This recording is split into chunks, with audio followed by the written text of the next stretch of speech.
삼가주시기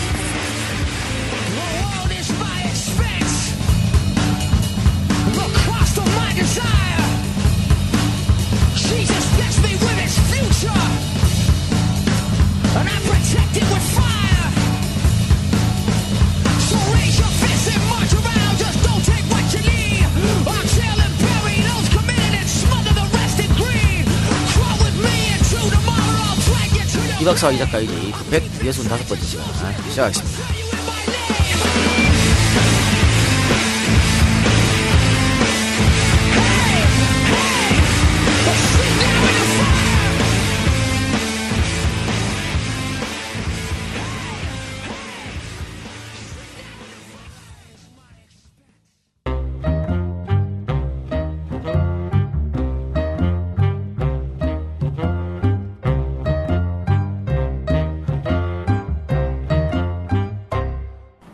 안녕하세요. 하우동천 질경입니다. 5개월 만에 다시 인사드립니다. 길다면 길고 짧다면 짧은 시간 동안 여성 청결제 질경이에게 정말 많은 일들이 있었습니다. 실패와 좌절을 반복한 끝에 지난 7월 드디어 홈쇼핑 입성, 방송 30분도 채 안 돼 조기 매진 신기록 달성을 시작으로 매 방송마다 수천 수백만 여성들의 마음을 단번에 사로잡았습니다. 다시 한번 고객님들의 폭발적인 관심과 사랑 진심으로 감사드립니다. 그리고 또 하나 질염치료제를 개발 중인 의약품 사업부에서 식약처로부터 임상 이상 승인을 획득하는 쾌거를 거두었습니다. 그동안 항생제 덩어리 같은 질염치료제를 사용할 수밖에 없었던 전 세계 여성들에게 실로 엄청난 희소식이 아닐 수 없습니다. 사랑하는 내 아내가 눈에 넣어도 아프지 않은 내 딸이 일생을 살아가며 감기처럼 흔하게 겪는 부인과 질환 질염을 이제보다 안전하고 효과 바르게 치료할 수 있는 길이 열리게 된 것입니다. 압도적인 기술력과 제품력으로 승부하는 하우동천 질경이는 전 세계 여성 질 건강 시장을 석권하는 그날까지 최선을 다하겠습니다. 감사합니다.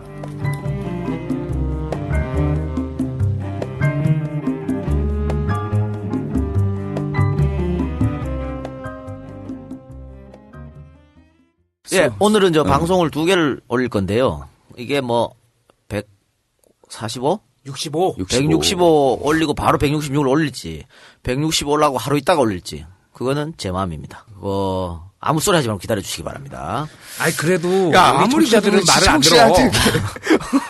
야, 겁박으라고 이 정도만 할 수 있지, 왜 그래? 아니, 그리고, 우리 팟캐스트란 거 자체가 개인이 그냥 만들어내는 1인 미디어 아니야. 돈을 받고 하는 것도 아닌데, 요구사항이 많아. 그래, 어쨌든, 요 165회는 재밌게 들어주시고요. 지난 방송이 뽕! 특집이었습니다. 많은 분들께서 전창걸의 살신성인의 자세를 칭찬해 주셨습니다. 야, 어떻게 사람 불러놓고 그렇게 하냐. 아니, 사실은 나는 좀 재밌게 하려고 했더니, 형님이 너무 진중하게. 진지하게 하시죠. 그러면 그 진중하게 안 하면 어떻게 해? 아니, 그래도, 원래 개그맨이니까, 원래 개그맨들은 자신의 아픔을 또, 이렇게 대중들한테 재밌게 전달하는 사람 많아. 명수! 자신의 이혼을 맨날 개그로 승화시키잖아. 구라 형 봐. 그 신배등 날린 거 맨날 얘기하잖아. 야, 어제 라디오 스타에 웃기는 거 나오더라. 네?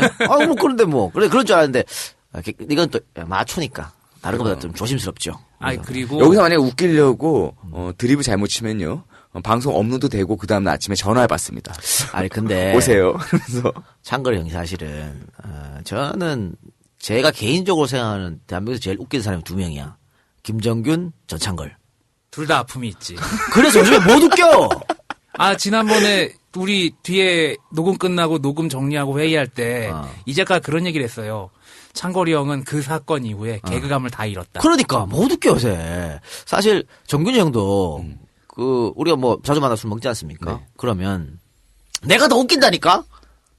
아니, 그 사람이 말이에요. 큰 사건은 변곡점을 지나고 나면 원래 자기가 잘했다고 했던 것도 지금 없어질 수가 있어. 굉장히 위축돼 있어. 그래서 너무 안타깝다. 정말 재밌는 두 사람인데 우리는 인재 2명을 잃었다. 이런 생각이 들기도 하는데 어쨌든 창걸이 형님 방송을 듣고 많은 분들이 저렇게 사실성인 자세를 보여주는데 새싹 따공차를 사줘야겠다.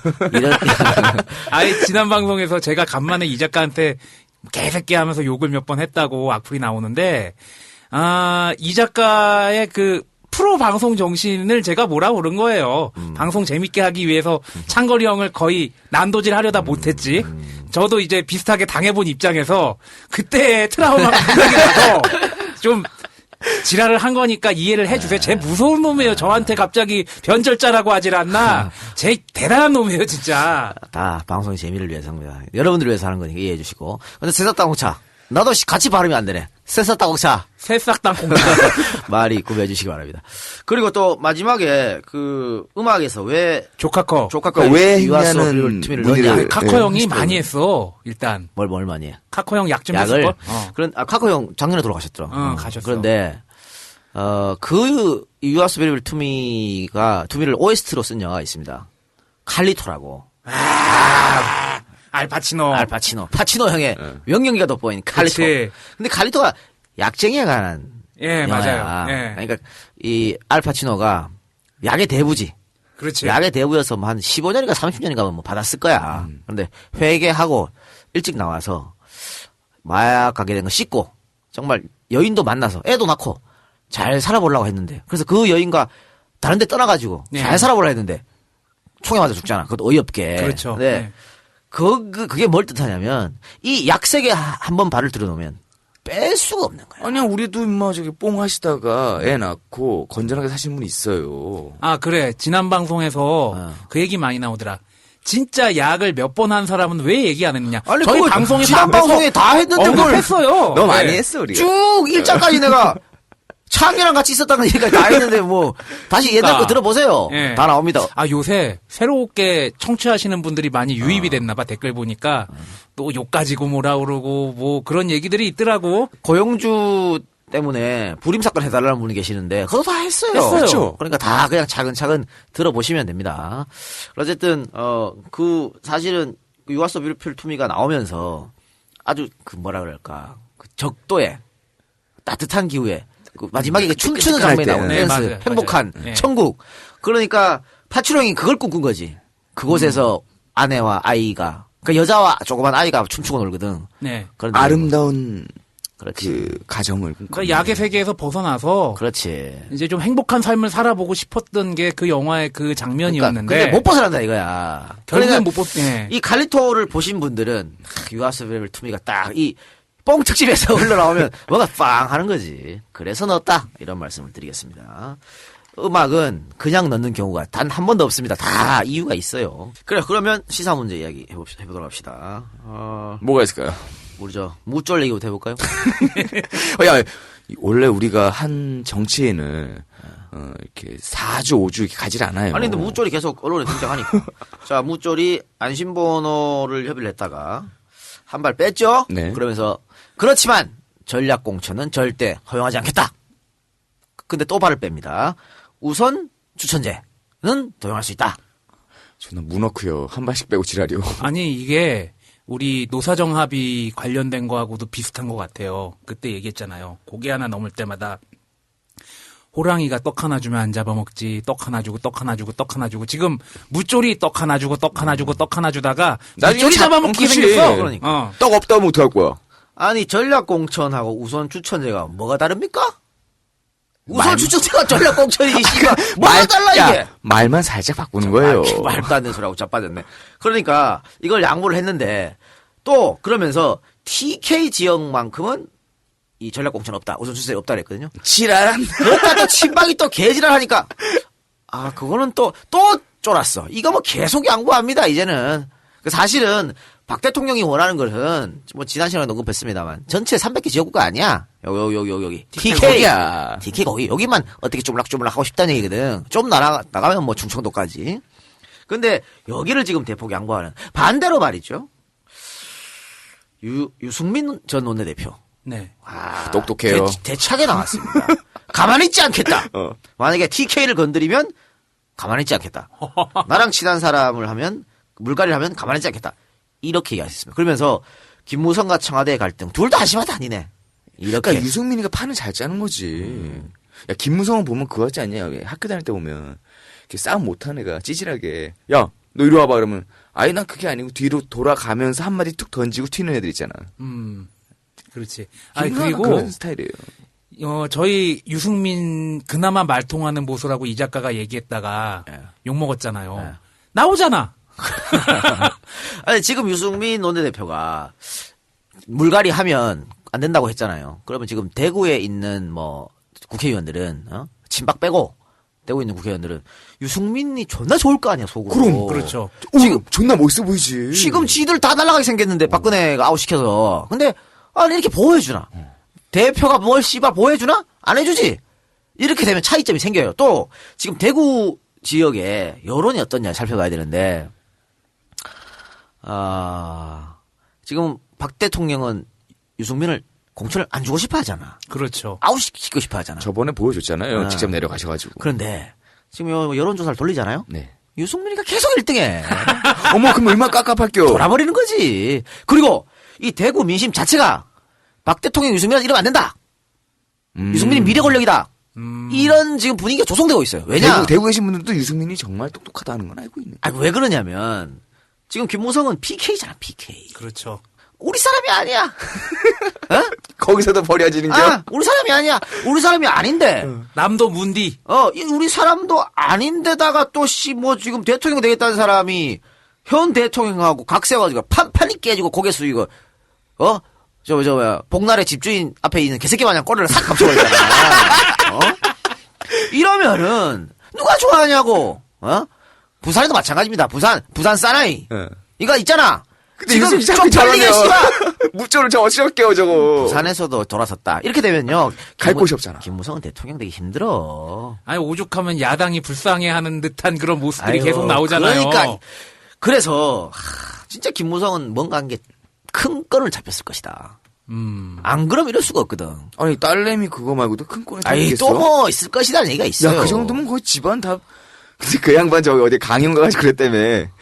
내 딸은 연애를 많이 못 해봐서 여러분들 여대생분들 연애 많이 하세요. 그래 좋은 남자 만납니다. 이뭐 개소리야. 아니 그것도 말이죠. 야, 또 그렇게 말하면 씨발 지 사위 뭐가 되냐? 안 그래? 아니, 내가 여러분들 우리 딸은 연애를 쭉 안 하다가 한 번 해서 족같은 새끼 만났어요. 여러분들 연애 많이 해보세요 이거잖아. 결론적으로 여러분들 사위는 족같은 족같은 새끼야. 제 사위는 개새끼예요. 이거 아니야. 그거를 대내에 인정했어. 뭐 하는 짓이야 그게?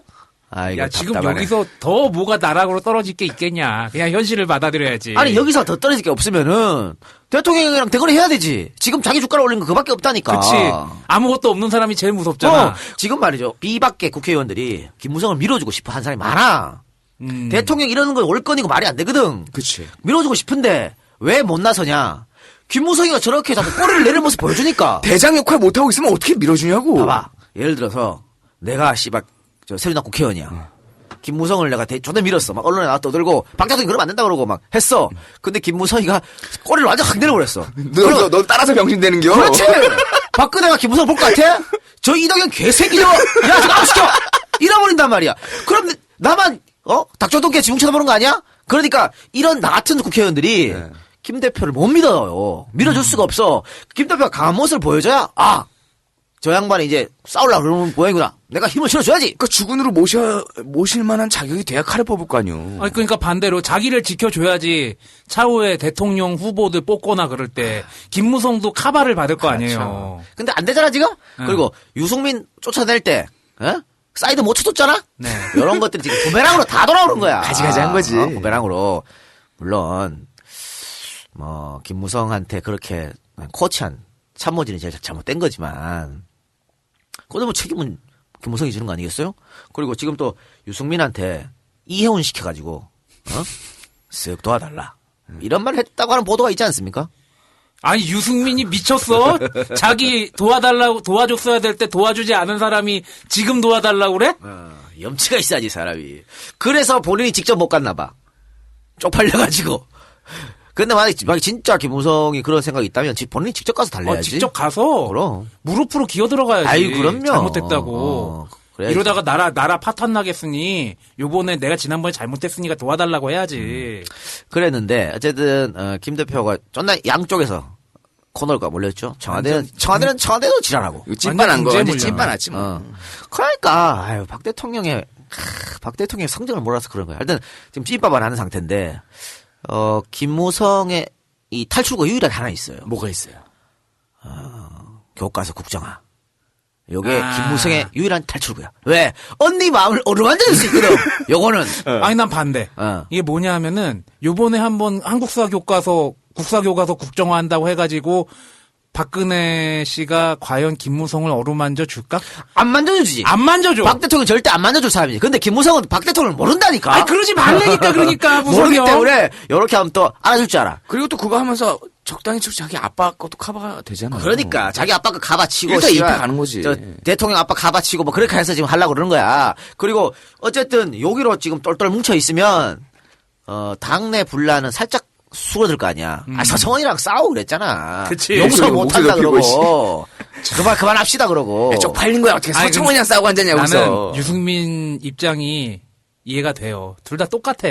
아니 싸워도 서청원이랑 싸우냐. 비리로 2번씩이나 잡혀 들어가서 지금 국회의원 하고 있는 사람을 말이야. 근데 뭐 두 사람은 사실은 똑같이 YS한테 정치 배운 사람들이거든. 근데 이제 길이 이제 다른 건데. 어쨌든 그런데 지금 새누리당에서는 이상한 좀 기운이 또 감지해. 어떤? 친이계들이 또 친박으로 돌아서는 사람들이 좀 있어요. 그러니까 권력의 냄새를 맡은 사람들이지. 그 사람들은 뭐냐면 지독하다, 그 친박계라는 게. 왜냐면 이 비박의 수장인 김무성이 리더의 모습을 못 보여주니까 에라이 씨바 친박이 못해야지 이렇게. 그래서 언박이라고 그러는데 그런 사람들. 언박? 언제 박이야 니가? 언제부터 박이었어? 이렇게 언박이라고 부른답니다. 하여튼 그런 새누리당 사정이 있습니다만은 그런 것 때문에 지금 치열하게 내부 분열이 있는데 이 국정교과서 문제는 지금 하나로 똘똘 뭉쳐있는 상태이지 않습니까? 그래서 그걸 좀 분열을 완화시키려고 하는 것 같아요. 그런데 사실은 이게 빠르면 이제 다음 주 월요일 12일 날 정부가 결정한다 그래요. 결정하는데 저는 이게 결정이 되면 정말 국민적 저항을 받을 것이다. 제가 늘상 주장했지 않습니까? 야당에서도 장외투쟁도 불사하겠다는 얘기가 그러니까 나왔어요. 그리고 지금 아마 요게 강행하면 대학 교수들 줄줄이 시국선언을 할 겁니다. 그리고 많은 시민단체가 거리로 뛰쳐나올 겁니다. 그 국정교과서 문제는 아빠 때도 했던 거죠?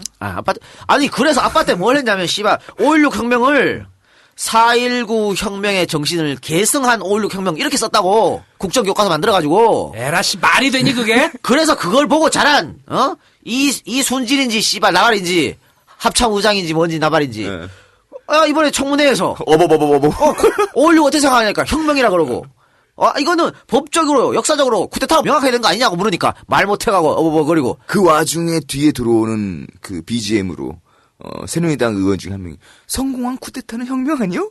개소리라고 작가였어. 나 윤준식이 저거 청문회 보는 줄 알았어. 그러니까 국정교과서 폐해가 바로 그런 거예요. 말이 안 되는 소리를 해야지. 아니 다시 한번 말씀드리는데 군인이 혁명을 하려면은 군복 벗고 하세요. 제발 군복 입고 어쩌고 하는 건 그건 쿠데타예요, 100%. 그러니까 저는 국민적 저항이 반드시 일어나려고 봅니다. 어떤 형태로 일어날 수 있을까요? 아니 그러니까 줄줄이 시국선을 하고 야당부터 거리로 나가고 시민단체 또 우리 국민들도 거리로 나가고 계속해서 대정부 투쟁을 하는 거지. 그래서 요걸 변곡적으로 해서 박근혜 지지율은 존나게 떨어지고 총선도 위험해질 수 있다. 이게 저의 촉입니다. 여러분 제가 근데 언제 반대로 틀린 적 있었습니까? 아니지. 근데 반대로 말이죠. 이 MB 정부 그리고 박근혜 정부로 이어져 오면서 대정부 투쟁 그다음에 뭐 거리에 나왔던 시국 선언을 했던 것들에 대해서 이 두 정부들이 일종의 면역성을 좀 띄기 시작했잖아요. 씨발 몰라. 야 밀어붙여. 산성 쌓고 뭐하고 이런 것들에 대해서 어떻게 봐요? 아니 그거 밀어붙이는 거하고 국민들의 생각이 일치단계라는 건 다른 거지. 쥐들 밀어붙이라고 그래. 아니 그리고 그 산성 쌓은 덕분에 그래도 그나마 건진 게 있었잖아요. 뭐 광우병 같은 경우에도 어느 정도 광우병 쇠고기 같은 경우도 대통령 사과하고 30개월 안 받고 했잖아. 그렇지. 어느 정도 늦춰진 것도 있고 난 그래도 이 작가 촉이 안 맞을 것이라고 예상이 돼요. 내 촉을 믿어. 왜냐하면은 언론 환경도 너무나 달라졌고 그래요. 지금 얘기를 들을 데가 없어. 옆에서 그것을 붐업을 해줄 수 있는 매체라든지 그런 게 없어. 우리가 하잖아. 아니 국정화 교과서는 그렇게 쉬운 문제가 아니라니까. 이거 엄청 심각한 문제예요 이거. 심각하죠. 그러니까 그래서 국민들은 난 분명히 분기탱치라서 일어날 거로 봐. 그럼 이 국민적인 저항이 일어나면 맨 앞에 쓸 거야? 중간에 쓴다니까. 뭘 자꾸 맨 앞에 쓰라 그래? 중간에 쓰라. 교과서 문제에 대해서 사람들이 심각하게 생각할까? 나는 잘 모르겠어요. 아니 계속해서 그렇게 모르는 걸 알려줘야지. 아니 뭐 국정교과서 하면 안 되는 이유는 뭐 워낙 많이 그래, 했으니까. 그건 말할 필요도 없는 건데. 더 언급할 필요도 없고. 뭐 나찌나 뭐 일제 시대 때 이 새끼들이 일본 놈들이 하는 걸 지금 와서 한다고. 북한에서 그래. 하는 거야. 말 되는 소리. 진정한 의미의 종부이군요. 점점 따라가고 있습니다. 뭐 정권 바뀔 때마다 그러면은 국정교과서생이 확 달라지나? 야, SBS 설문조사 예술이더라. 그 이제 질문을 멍청하게 해서 그런 거. 대답을 유도한 것이죠. 그건. 예. 그래요. 이것은 하여튼 여러분들께서 좀 많이 알려주면은 국민들의 관심도 증폭되고 더 이제 의견이 바뀔 거라고 저는 봅니다. 이 저변에 깔린 게 결국엔 또 대학 입시하고도 연결이 되거든요. 대학 입시에 혼란이 온다. 이걸로 밀어붙이잖아. 얼마나 국민들의 수준을 더 비참하게 만들려고 그런지 모르겠어요. 뭐 대학 입시에 다 목을 매는 사람들로 만들어 버리잖아. 우리나라가 욕모양 욕거라기까지 난 게 그 바로 그 핵이라 교육 때문에 그런 거예요. 그렇죠. 그런데 그걸 핵이라 교육을 시키겠다고? 미친놈들. 알겠습니다. 국가사 문제는 거기까지 하고 고용주 이사장 이 양반 대단하더라. 진짜. 대단하기는 싫어. 변형된 정신병자야. 그러니까 미쳐도 미치려면 아주 그냥 순도가 높게 가야 되거든. 이 양반 대단해. 서른우 의원이 이 양반이 노무현 대통령 보고 변형된 공산주의자라고 해서 네. 서른우 의원이 니는 변형된 정신병자야 이랬는데 딱 맞는 말이다. 그치. 변형이 안 됐을 수도 있는데. 그냥 정신병자야? 아니 그 말이 됩니까 이거? 아니 노무현 국민의 투표로 당선된 대통령 또 40% 이상 얻은 45% 이상 얻은 50% 가까이 얻은 당시 대통령 후보. 이 두 사람을 싸잡아서 공산주의라 했어요. 그러면 이 두 사람을 찍은 우리는 뭐지? 공산주의자네?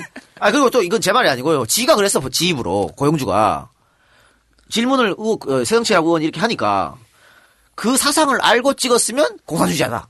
그랬다니까? 이 양반 정신병자지 진짜 이걸. 나이가 좀 있지 않아요? 나이 많지. 많죠. 그러면 평생을 좀 그 신념을 갖고 살았던 얘기 아니야? 뭘 신념이야. 부다방처럼 권력에 붙어서 산 거지 씨발. 야 아니 사실 신념에 가깝다니까 이 양반 지금 말하는 거 보면. 그건 신념이 아니야. 전두환 정권 때 어떻게 했습니까? 있지도 않은 불의 사건 조작했잖아. 네. 조작해서 고문하고 그랬죠. 법대로 처리했어? 영장을 청구해서 뭘 했어? 그래서 죄 없는 사람들 감옥에 가도 두들 패고 지랄 뻗어놓고는 거기에 대한 반성과 사죄를 해야 될 새끼가 말이야. 지금 와가지고 그 사람들 다 빨갱이더라고. 아니 그리고 이 사람을 어디 박문진인가? 예. 박문진 이사장으로 뽑은 이 정부는 도대체 뭐야? 이런 말 하니까 이런 말 잘해주잖아. 나 진짜 나라 꼴이 진짜. 그리고 검사 나와서 뭐 했습니까? 뭐 정상춘지 나바른지 MB가 임명한 거기에 그거 하면서 아주 구구 길 걷고 이명박이가 해주니까 글로 가는 거 아니야. 박근혜가 땡겨주니까 글로 가는 거 아니야. 뭘 신념이 뭐가 있어? 신념이. 야 극우라고 표현도 하지만 그건 극우도 아니야 진짜. 그래 이 문제는요 여야가 필요 없어. 지금 여당 의원들은 지금 혀를 끌끌 찬다니까. 오죽하면 김무성 대표가 그런 말 하면 안 된다고 말했겠어. 오죽했으면 무쫄이 그런 말 했겠어. 무쫄의 말이 안 먹히니까 뭐 별로 임팩트도 없다야. 그리고 이게 지금 왜 그런 말 이렇게 뻔뻔하게 할 수 있냐면 자기를 임명한 건 대통령이니까. 대통령 눈치만 보면 돼. 다른 사람 눈치를 볼 필요가 없는 거지. 그럼 이 양반 말하는 지금 내가 아까 신념에 가깝다는 그 말들은 대통령의 의중하고 일치가 되니까 나오는 얘기 아니에요? 대통령의 의중이 신념이란 말을 붙일만 한 거냐? 그리고 아니라니까? 그것도 이런 아주 사상 문제도 뭐 말도 안 되는 거지만 능력도 없는 사람이에요, 이 사람이. 방송에 대해서 몰라. 공정방송이 뭡니까? 하고 최민희 의원이 물었지. 그 대답이 공정한 방송이 공정방송입니다. 말을 야, 이씨. 하나만 하는 얘기를 하고 자빠졌네. 아이고. 아니, 제가 KBS PD하고 잠깐 얘기를 해봤는데, KBS PD의 말이 참 인상적이더라고. 언론이라는 곳이, 제가 그래가지고 예전에 엔딩 멘트 그걸로 쓴 건데, 언론이라는 것이 이미 큰 스피커를 가지고 있는 사람들을 대변하기보다는 힘없는 사람들과 소수의 소리들을 대변해주는 게 진정한 공정방송 아니냐. 그게 그야말로 좌우의 균형 아니겠냐. 언론의 역할은 그거라고 생각하는데 딱 그러더라고. KBS에 그런 PD가 남아있단 말이야. 말을 못할 뿐이지, 공식적으로. 공정방송이 민주주의 정신을 실현하고 약자를 보호하고 이게 공정방송이야. 그렇죠. 뭘 집에 공정하게 하는 공정방송. 예, 공정방송이 뭔지 모르기 때문에 이런 말을 하는 거야. 딱 대답하니까, 공정방송 생각해본 적이 없거든. 그치. 그러니까, 공정하게 하는 방송이 공정방송입니다. 유치원도 대답하겠다, 그 말은. 아니, 툭 터놓고 얘기해서 지금 종편들 중에 일부는 대기업이랑 권력자들 대변해 주잖아. 그러면 나머지는 거기에 또 힘의 균형을 맞춰줘야 되는 거 아니야, 솔직히? 그리고 지금 MBC가 계속해서 신뢰도가 추락하고 있잖아요. 여기서 대해서 물었습니다. 신뢰도 추락하는데 어떻게 생각하냐? 신뢰도 낳는 건 국회의원도 마찬가지 아닙니까? 이렇게 답했거든. 아, 그 말은 좀 대충. 그리고 뭐 하자는 짓이야, 지금 이게. 그리고 전파로 배운 방식이나 지상파 재송신조 문제. 여기 대해서 아무것도 몰라. 완전 방송의 문외한이야. 그런데 그 양반이 지금 방문진으로 갔다니. 여기 왜 꼽았냐? MBC를 지금 마음대로 하겠다는 거거든, 대통령이. 에? MBC가 신뢰도 1위 방송사에서 지금 뭐 존나게 떨어졌어요. 네. 뭐야, 종편은커녕 케이블 방송만도 못해. 그렇죠. 사실 팟캐스트 집어넣으면 팟캐스트도 못할 거야. 그렇지. 이렇게 떨어뜨려놨는데 이걸 더 떨어뜨리겠다는 거 아니야. 아이고 머리 아파. 야, MBC 직원들은 깝깝하겠다. 거기 있는 사람들이 나쁜 사람들이 아니잖아요. 그냥 KTV하고 국회 방송이나 잘 운영하세요. 왜 자꾸 MBC를 가지고 그래? 어쨌든 뭐 제 입이 더러워서 말하고 싶지도 않습니다. 고영주 얘기는. 우리가 불임 사건을 어디서 했나 모르겠네. 그 구성애 선생님 나왔을 때 얘기를 같이 했나? 예, 그때 네, 아마 했었죠. 그때 언급을 구성애 선생님 했던 걸로 인터뷰할 때 했나? 하여튼 뭐 그랬습니다. 그 방송을 그러면 여러분들 좀 들어주시면서 이 고영주가 어떻게 불임 사건을 달았는지 담당 검사였으니까 한번 여러분들 좀 살펴보시기 바랍니다. 과연 인간인지 짐승의 탈을 쓴 인간인지 잘 살펴보시기 바랍니다. 아니지, 인간의 탈을 쓴 짐승이겠지. 죄송합니다. 그래요. 알겠습니다. 그리고 오늘 방송은 독립운동가 김철수 이야기를 하겠습니다. 왜 하느냐? 빨갱이 하도 저 고영주가 지랄해가지고 그래서 제가 빨갱이로 몰려가지고 2005년이나 돼서야 복권된 독립운동가 김철수 이야기를 해보도록 하겠습니다. 전화 말씀 듣고 오겠습니다.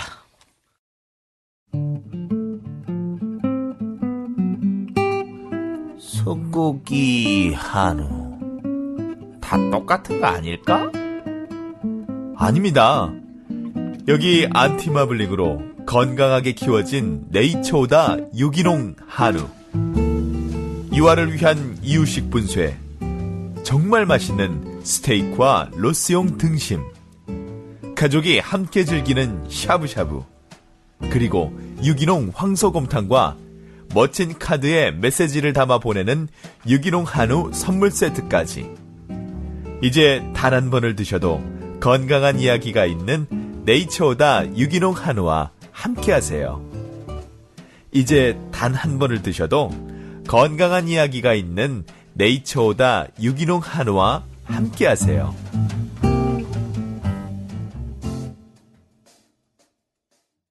안녕하세요, EJ 팬 여러분. 프리미엄 이벤트 카페 마포 세레나데입니다. 저희 마포 세레나데는 한강이 한눈에 내려다 보이는 마포대교 바로 앞 초고층 빌딩 36층에 위치하고 있으며 통유리 파노라마 창으로 환상적인 조망의 한강과 여의도를 내려다 보면서 두 분만의 오붓한 시간을 보내실 수 있게 준비해드리고 있습니다. 인생에 한 번뿐인 프로포즈, 바쁘다고 그냥 지나쳤던 결혼기념일, 100일, 1주년 등 각종 기념일을 영화 속 주인공처럼 더욱 특별하고 멋지게 보내보세요. 가격대별로 여러가지 코스가 준비되어 있으니 그리 부담스럽지 않은 비용으로 큰 감동을 선물할 수 있습니다. 특별한 날 가족분들끼리 오셔서 단란하게 식사하고 가셔도 정말 좋아하시더라고요. 네이버에 마포 세레나데 검색하시거나 카카오톡 친구 찾기에서 마포 세레나데를 친구 추가하시면 친절하게 상담해 드립니다. 예약하실 때 EJ 청취자라고 얘기해 주시면 서비스와 할인 20% 들어갑니다. 감사합니다. 자, 이 박사 김철수 하면 생각나는 게 뭐냐? 김철수. 장삼이사의 이름 아닙니까? 아, 자, 그렇지. 네. 인터넷에서 검색하면 김철수가 굉장히 많이 나오고, 물산장려 운동을 했던 김철수라는 동명이인이 또 있어요. 예. 있어요. 또 많아요, 김철수. 예. 독립운동과 관련된 김철수도 있고, 네네네. 친일파 김철수도 있고, 네. 축구선수 김철수도 있고, 굉장히 많아요. 예. 그런데 이게 되게 상징성이 있는 것 같아. 당시에 장삼 이사들이 일제강점기 때 어떠한, 그런 극복을 하고 싶었는지, 독립을 하고 해방을 하고 싶었는지, 김철수라는 사람, 이 사람이 특별하지만 어떻게 좀 상징적으로 표현을 하면은 그때 당시에 염원을 좀 담은 게 아닌가, 그런 사람이 아닌가, 그런 생각도 들고, 또 사상적으로 이렇게 독립운동한 거를 가치를 폄하하면 안 되지. 예. 그런 생각이 듭니다. 세상에. 저도 이 작가가 이번 주제를 딱 결정을 하고 나서 얘기를 해줬을 때, 찾아봤습니다. 찾아봤더니 지금 이 박사님이 얘기한 대로 여러 명의 김철수가 나오죠. 근데 반대로요, 우리가 오늘 방송하려고 하는 이분, 김철수라는 이분에 대한 내용들이 역시 많이 있지가 않습니다. 그러니까 이름이 흔하지만 이분에 대한 내용들은 누구의 의도라기보다는 우리의 역사가 늘 그랬듯이 독립운동을 했던 분들도 사상적인 지점에서 어디에 있으냐에 따라 가지고 그 내용이 후세에 전달이 안 되고 있는 아마 EJ를 들으시는 분들이 가장 좋아하는 방향성도 아마 이런 게 있을 거예요. 모르는 역사에 대해서 언급을 해준다라는 생각으로 내용을 좀 봤습니다. 저는 이 작가가 이거 하자고 했을 때 내용이 거의 없는데? 라고 좀 걱정을 좀 했었어요. 근데 다행히 역시 이 작가는 또 국회를 또 갔다 온 것 같습니다. 김철수가, 그러니까 철수라는 이름이 장삼 이사라고 했잖아요. 그래서 안철수가 갑자기 생각나는데. 아니, 그러니까 철수가 아닌 거 아닐까? 혹시? 안철수. 안철수야? 어. 안철수 의원이 오늘 아침 기자들과의 만남에서 혁신이 몇 달간 시간 낭비했다고 말했네요. 100% 실패했다. 문재인은 본인 잘못으로 재신인까지 몰렸다.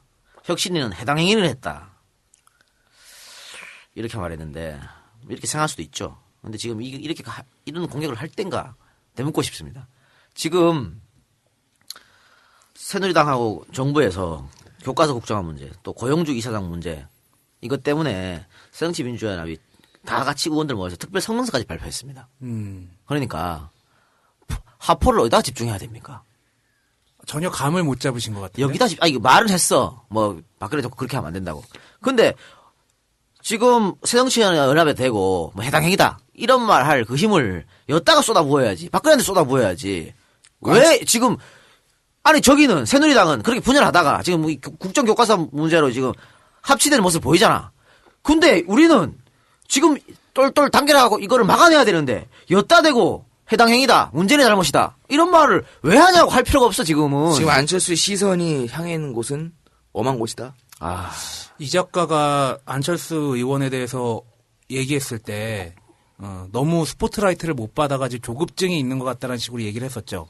근데 지금 이렇게 하는 것도 어떻게 보면은 그런 조급증에서 나온 게 아닌가 싶기도 한데. 타이밍이 너무 안 좋아. 이거 말할 수는 있지. 네. 지금 아니야 이게. 그렇지.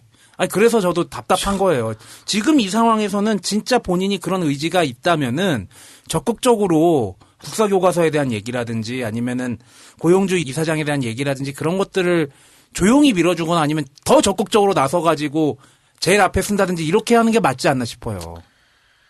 그러니까 요 최근 안철수가 이제 대중 발언 아니면 기사 검색을 해보시면 저희가 이런 얘기를 하는지를 아실 겁니다. 거의 다 모든 그 내용들, 어나운싱 되는 내용들이 다 민주당 내부에 대한 내용들입니다.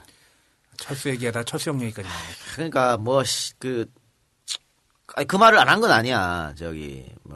역사교과서 문제를 안 한 건 아닌데 박근혜 정권 이념적 퇴행일상 용납 못한다. 근데 요거는 SNS에서 한 거고 기자들 모아서 조찬회동하면서 이렇게 다 자기 당 안에서 집중 포화를 쏟아부으면 어떡하냐는 아니 얘기야. 서로 만약에 그 조찬회동에서 그 두 가지 얘기를 같이 했더라도 같이 하면 안 되는 거지. 우리나라 언론 환경에서 뭘 받아쓰겠냐고.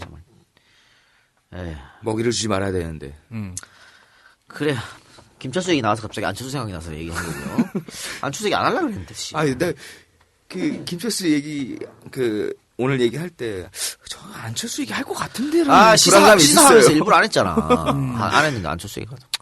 그래요. 자, 본격적으로 이야기 들어가서, 독립운동가이자 위대한 사상가였던 지훈호입니다. 지훈 김철수의 이름은 한국전쟁 이후에 줄곧 터부시 되어 왔습니다. 왜? 빨갱이니까. 그런데 이것도 웃겨요. 김 선생은 1947년 이후로 친북 활동을 한 적이 없습니다. 북한에 가지도 않았어. 네. 그러면 고영주 말 맞다나. 고영주가 박정희를 빨갱이라 했잖아. 빨갱이였는데 전향했다 그랬잖아.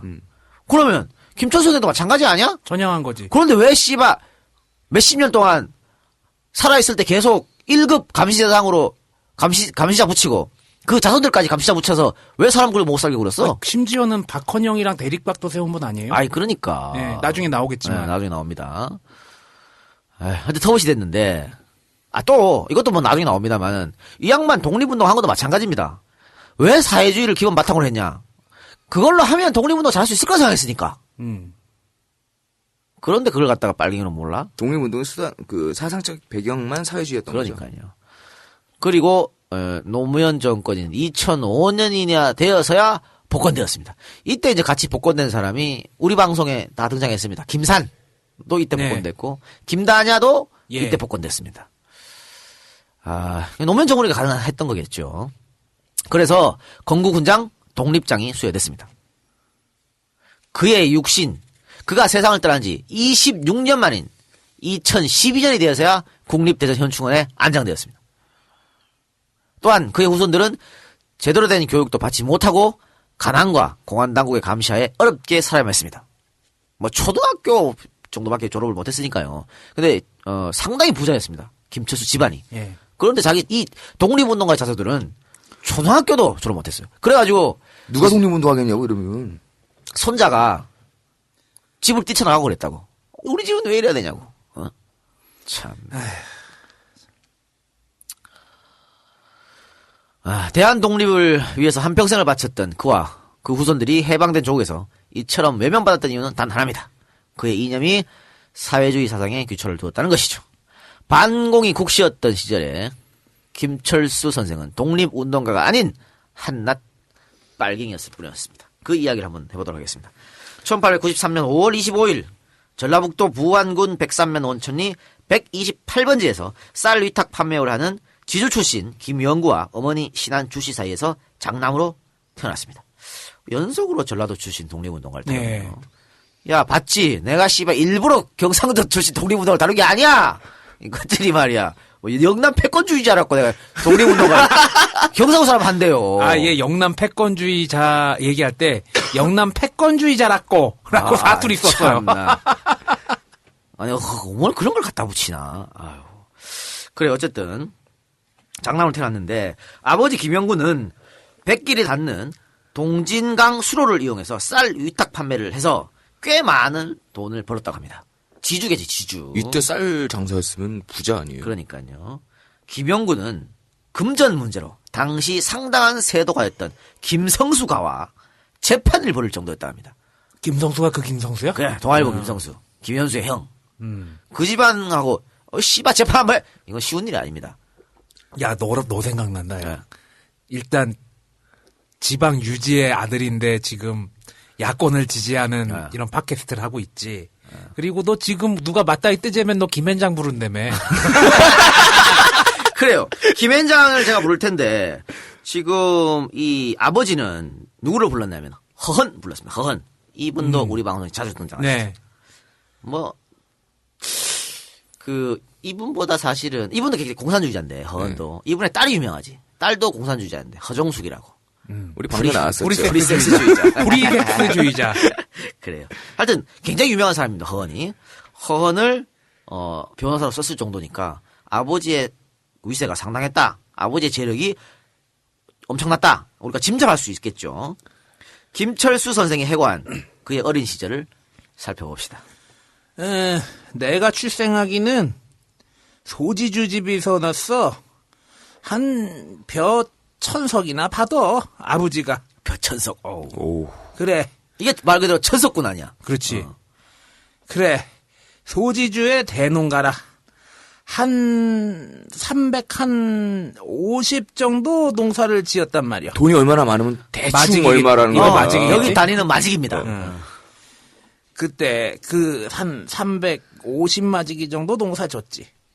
그런 게 대농가고 소지주집에서 났는디 내 자신이 어떻게 해서 아주 어려서부터 조금 달랐었단 말이야.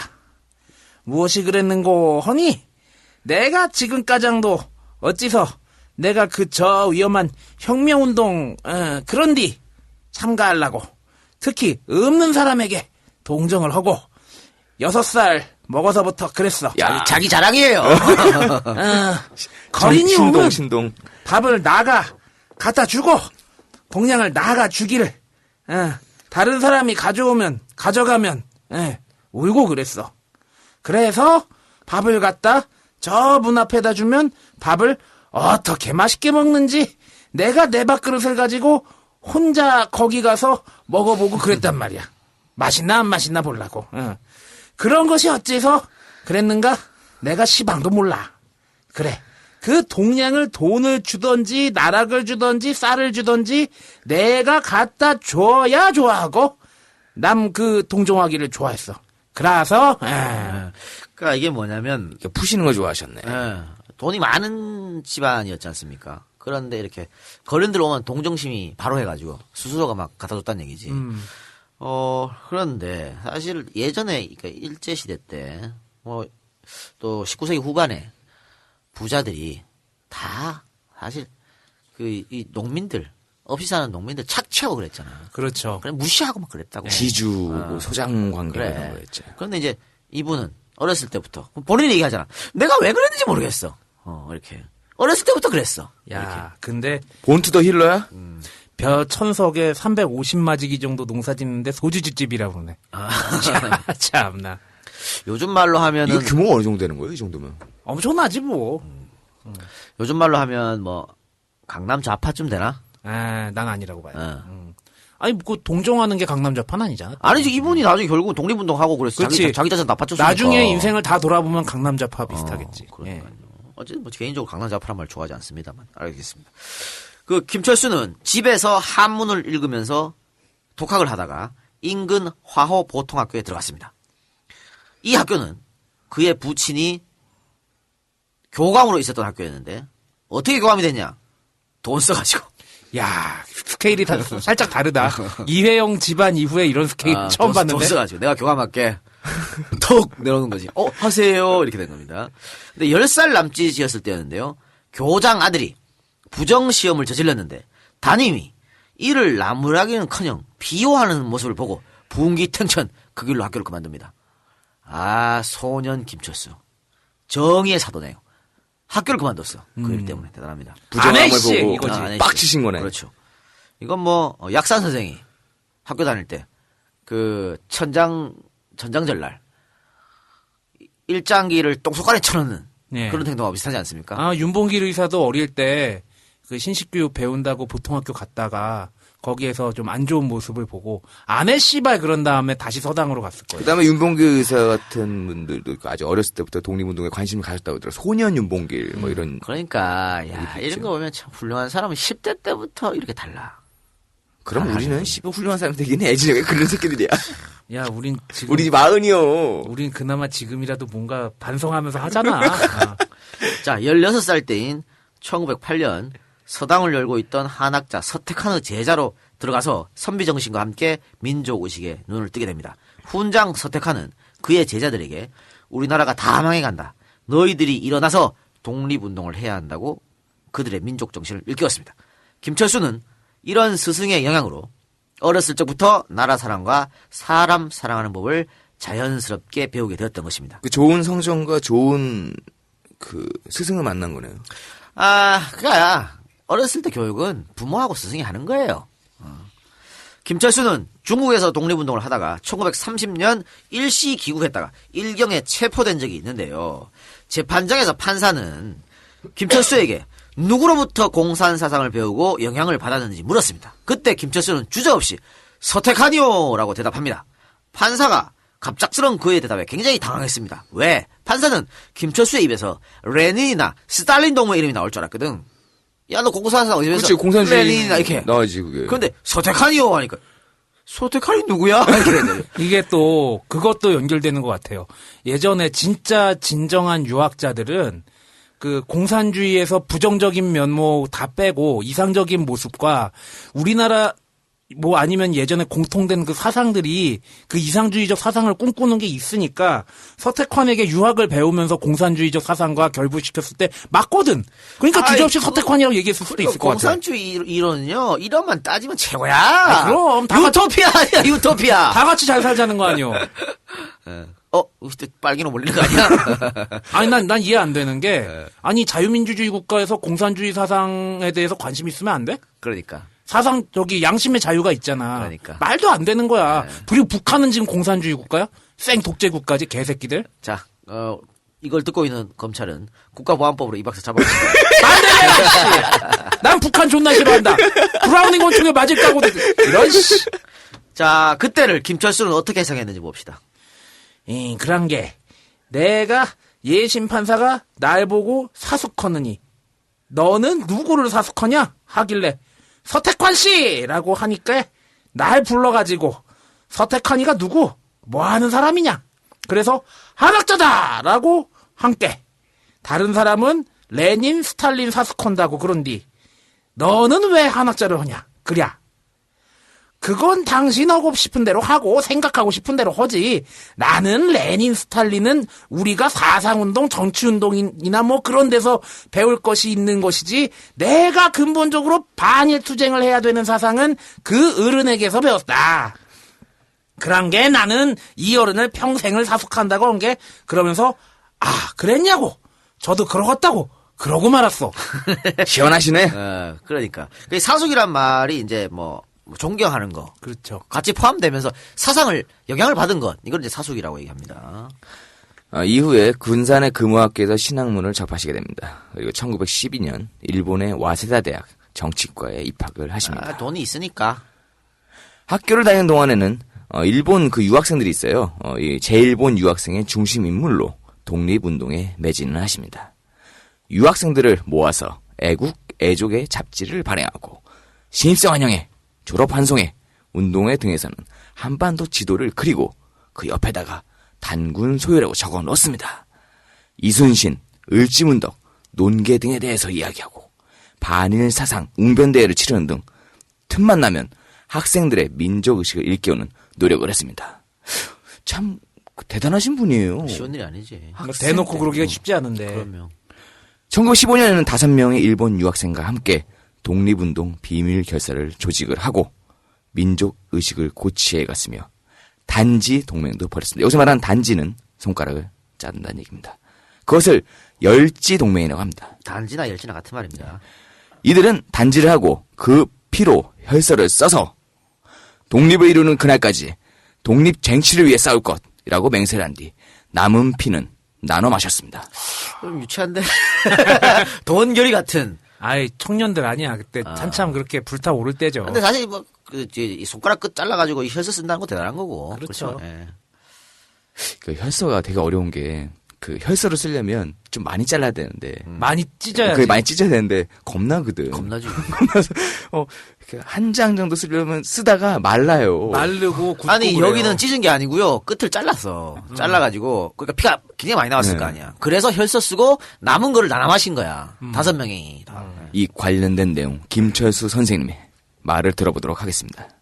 그 열지동맹은 뭐 그 착실한 뭐 그 시기가 아니라 결의 형제 모양으로 그렇게 해서 피를 모다 한데 함께 섞어 가지고 마시고 내과에 가서 같이 목욕하고 돌아온 일이 있었는데 다른 사람과 달라. 처음 결사라 그 사람들이 지금까장도 다정하게 생각하고 있는데 그 사람들이 누군고 하니 정노식 씨가 나이가 제일 많어. 그 다음이 부산 윤현진이가 상해 임시정부 재무차장도 하고 했는데 메이지 대학 나와서 대단히 똑똑한 사람이요. 나보다 1살 우애고 그 다음이 나이로 하면 그 다음이 장덕수, 그 다음이 김효석이라고 이 박사 때 내무장관하고 지내고 그랬던 사람이네. 그것도 헐적에 나하고 상의해서 들어갔어. 그래도 그렇게 하고 그 다음이 양산 김철수라고 2월 독립선언서에 서명하고 징역한 사람. 그 사람이 양산 김철수가 경흥의숙대학 댕기다가 독립선언서에다가 서명해. 평안도 전일지라고. 그 사람 아무 헝것 없이 어디가 사는지도 시방 몰라. 막둥이가 그건데. 그러니까 여기서 열지동맹을 그렇게 포장하지 않았습니다. 원래 친일파 새끼들이 강복된 뒤에 존나 포장했잖아. 자기 친을 지우려고. 근데 진정으로 독립운동한 사람들은 뭐 그거 그냥 뭐 내과 가서 뭐하고 시원하게 했어, 우리. 뭐 그걸 뭐 이렇게 하는 거예요. 이 열지동맹이 약소 민족들의 국제적 비밀 결사가 되었던 신화동맹당의 전신입니다.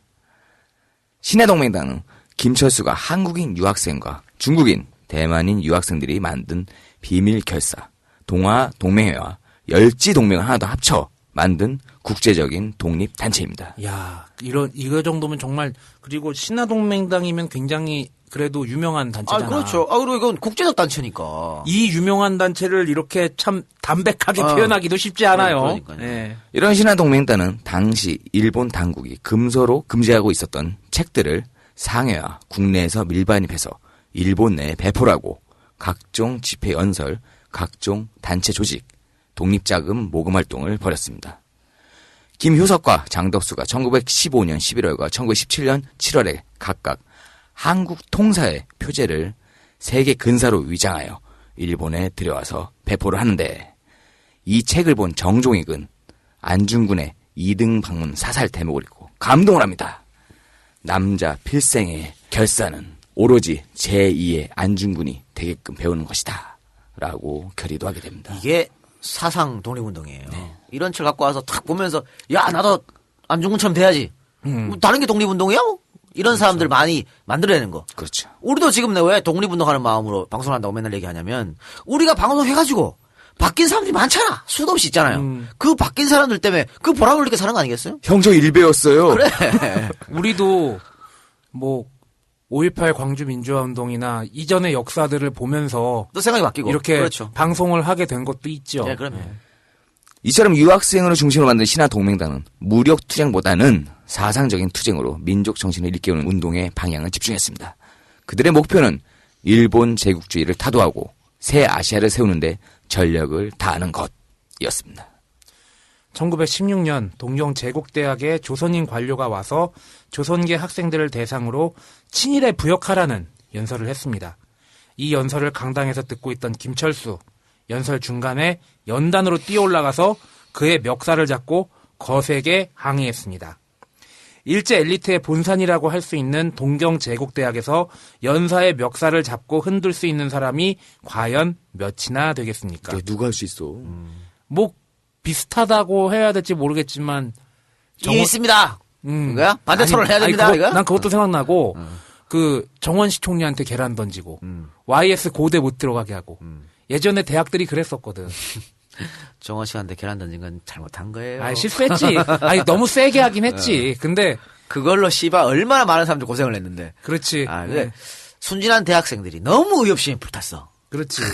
근데 이것도 똑같잖아. 의협심에 불타가지고 네, 그렇죠. 동경 제대 한가운데서 연사의 멱살을 잡았으니. 뜨거운 가슴과 차가운 머리. 그거죠. 네.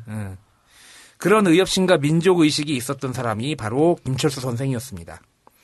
그런데 이 장면을 충격적으로 바라본 사람이 있었으니 이 학교에 신입생으로 입학해서 이 연설을 듣고 있던 우장춘 선생이었습니다. 씨 없는 수박 바로 그분이죠. 그렇지. 씨 없는 수박이 우장춘이죠.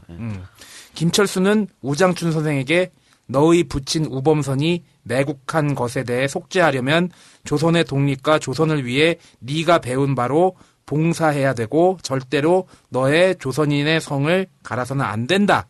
고 말했고 이후 이들은 진한 우정을 나누게 됩니다. 우리말을 한마디도 못했다고 그래요. 우장춘 선생이.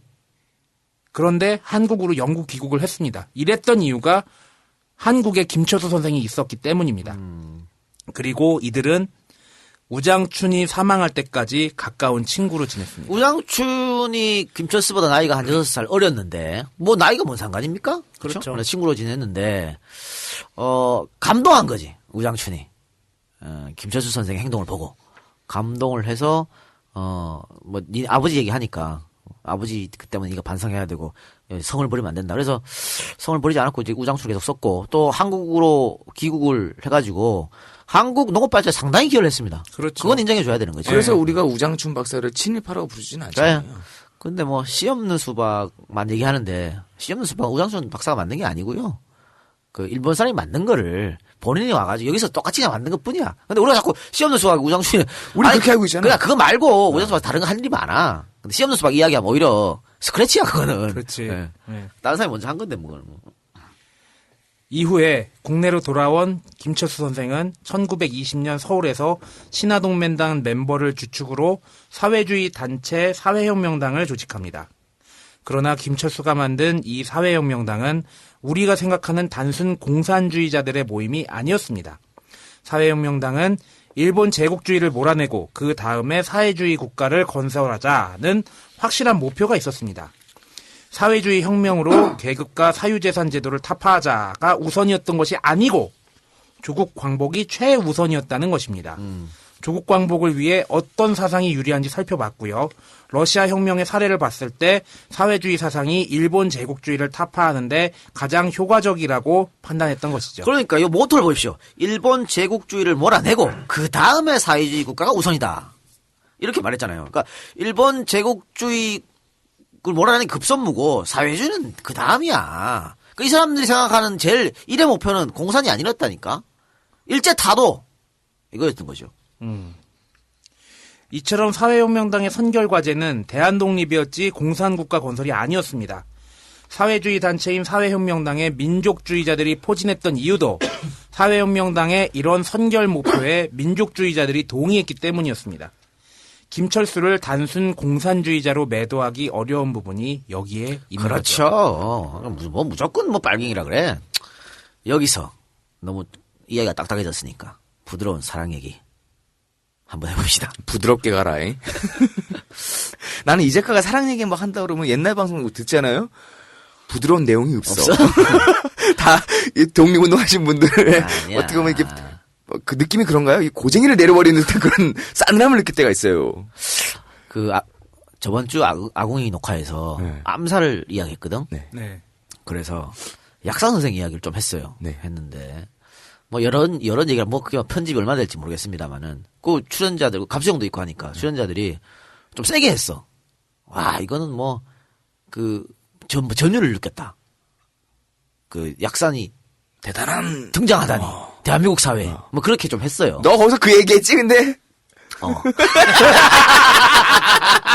그랬더니 갑수형이 쭉 듣다가 야 이건 편집하자. 그래, 형 그걸 왜 편집해요? 있는 사실인데 아마 편집될 겁니다. 자 위대한 여성 독립운동가 김마리아 선생이라고 있습니다. 이 김마리아 선생이 한때 김철수 선생과 굉장히 가까운 사이였고요. 김철수는 김마리아를 또 몹시 사랑했습니다. 서로 사랑했겠지. 서로 사랑. 서로. 그럼 사랑이란 건 서로 서로 오가는 거죠. 짝사랑이 아닙니다. 서로. 그리고 또 주위에서 너무 두 사람이 애틋함이 보이니까 결혼을 권유한 적도 있습니다. 옆에서 보기에도 좋은 거야. 그러니까 야 감기하고 이 연애는 숨길 수가 없어. 티가 나? 티가 나지. 감기 티가 나지. 연애도 티나. 그럼요 이마 홍조가 이거 그러죠. 그래서 주위에서 결혼을 해라 권유를 했는데 김철수에게 범부인이 있습니다. 뭐가 시골에. 따끈따끈한 스토리야 이 새끼 아버지 일로 가 왜? 시골의 범부인이 김철수가 1906년 14살의 어린 나이로 고향에서 김아로와 결혼했었습니다. 아니 그러면 이미 결혼도 하고 그다음에 뭐 유학도 가고 이렇게 한 거네? 결혼하고 유학 가고 독립운동하고 한 거예요. 그러니까 시골에 처를 두고 처와 자식들 두고 유학 갔다가 독립운동 했다가 망명 갔다가 집을 뭐 들어간 적이 없어. 그러니까 이 막내딸은 아버지 얼굴을 뭐 본 적이 없어. 아버지 얼굴을 그냥 그 다음에 감옥 갔다가 감옥에 뭐 8년 10년 있었으니까 뭐 그런 사람이야 하여튼. 그러니까 원래 독립운동가들은 가정을 두면 안 된다니까. 뭐야 개소리야. 가족이 힘들어져요. 그래서 가정이 힘드냐? 그리고 사실 이 김철수 선생이 살았던 이 당시는요. 우리가 지금 뭐 당연하지 저 본처가 있으면 다시 결혼하면 안 되지라고 하지만 그때는 이때 당시에는 많이 있었죠. 이때는 뭐 아랫집 윗집 뭐 그럼요. 할머니 세 분 뭐 이런 셋째 집이 집 있어요. 당연히 맞죠. 많았어요. 큰 어머니, 둘째 어머니, 셋째 그럼 어머니. 그리고 또 부자였으니까 부자일수록 더 많았지 그런 게. 그렇죠. 게다가 또 매력도 있었을 거 아니에요. 그러니까 또 당시에 말이죠.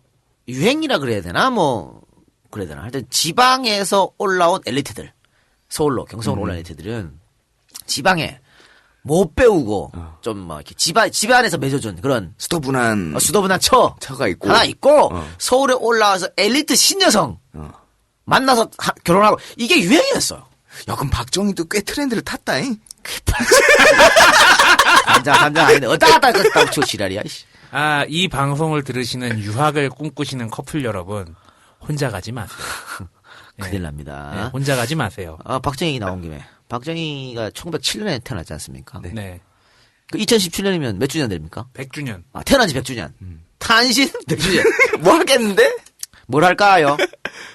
뭐 할까? 동상은 있고. 선물 내줘야 뭐 하나 근사한 게 있어야 될 거 아니야. 그게 국정화 교과서입니다. 지금 한다 그래놓고 내년에 못하거든. 준비를 해야 되니까. 2017년 교과서부터 시작이야. 그 책을 딱 열면. 아버지 100주년에 아버지 재단에 바치는 거지. 그치. 아버지는 독립운동을 위해 만주로 가셨고, 광복군에서 돌아오셨고. 교과서를 바치는 거야. 2017년에는 국립묘지에서 박정희가 이장 됐으면 좋겠다. 부관 참신 어때? 오늘 왜 들이지? 물어본 거야, 나는. 내 생각이 아니고 부관 참신 어때? 뭐 우리가 콜한다고 별건 아니고. 근데 사실 1년 만에 이거 한다는 것도 지금 문제. 근데 지금 박 대통령은 더 이상 못 늦춰 이거를. 2017년 해야 되니까. 아니, 맞춰놔야지. 아버지 100주년 해야 되니까. 100주년 꼭 가야지. 그래 지금 존나 압박하고 있는 거거든. 근데 이거 한다 그래도 이게 지금 단시간 내에 이걸 해결할 수 있을까? 이 책을 만들 수 있을까? 역사책을 불가능하다 봅니다. 그렇다면 어떻게 되냐? 교학서 교과서 꼬라지나. 그치. 대충 만들어 놓고. 대충 만들어. 아이고. 교학서 교과서가 어떤 문제가 있는지는 이미 종방한 데칼코마니를 청취하시기 바랍니다. 야, 아빠 저기 칠순 못 해줬다고 한 매치다고 탄신 100주년을 가는구나, 이제. 그래요. 어쨌든 박정희가 나와서 그건 이제 옆으로 약간 얘기가 샜는데 그랬습니다. 당시 유행이었습니다. 그게 신여성이랑 결혼하는 게. 근데 김천 선생은 아이 또 시골에 우리 본처 조강지처를 버리면 안 된다. 이 생각으로 김마리아 여사와 결혼을 하지 않았다라고 하는 거죠. 김마리아는 독립운동을 하다가 일제에 잡혀서 참혹한 고문을 당하고 그 고문 후유증으로 사망을 했었습니다. 김마리아는 남자 못지않은 성정과 배짱이 있었는데요. 그와 동지들을 괴롭히던 조선인 출신 경찰 박중건을 다음과 같이 크게 호통친 적도 있습니다. 도대체 당신은 어느 나라 백성이요? 단군 자손이며 대한의 아들이거늘 어찌 당신 목숨만 부지하고자 그런 짓을 한단 말이오? 새도 한쪽 날개를 잃으면 날지 못하는 법이거늘 어찌 나라를 잃고 주권을 잃은 사람이 우리들만이오?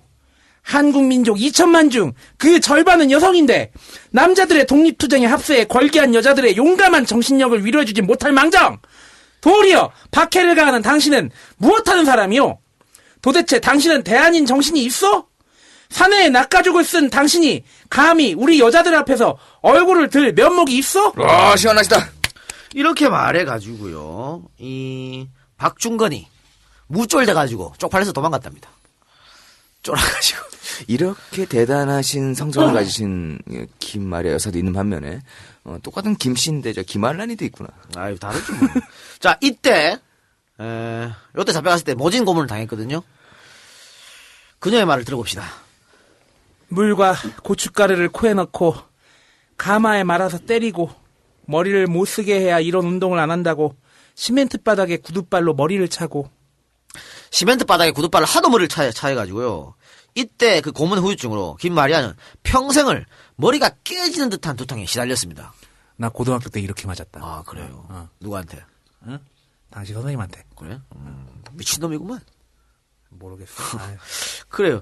근데 이때 뭐 이런 고문 말고도 그 호수를 콧구멍에 집어넣어서 물을 계속 트는 고문도 했다고 하네요. 어쨌든 이렇게 고문 후유증을 힘들어했는데 그 고문 후유증을 우리 뭐 결혼을 못하지만 멀리서 지켜보는 사모의 마음을 갖고 있는 우리 김철수가 항상 보고 있지 않습니까? 그치. 어떻게 증언했는지 끓겠지. 살펴봅시다. 그래 많이 낫다고 해서 상해 국민대표회의의 대표로 김마리아가 애국 부인의 대표인데 출석을 했단 말이야. 30분을 한 자리에 못 앉아. 이러고 30분 앉으면 이 자리 가서 앉고 저 자리 가서 섰다가 앉았다 해야지. 30분을 지내 놓으면 미쳐. 이야기를 하다가도 30분을 지내 놓으면 또 미쳐. 그래가지고 국민대표님께 이 자리 앉았다 저 자리 앉았다 그러네. 불쌍하지. 그러니까요. 뭐 두통이 너무 심해가지고 한 자리에 가만히 있지를 못하는 겁니다. 두통뿐이겠니. 허리 그렇죠. 아프고 그러니까 여기 가만히 앉아있지 못하는 거죠. 앞서서 김마리아와 김철수가 결혼에 성공하지 못한 것은 김철수의 본부인 때문이라고 하지 않습니까? 네. 결혼 못한 이유는 그런 이유도 있었지만요. 또 다른 이유도 있습니다.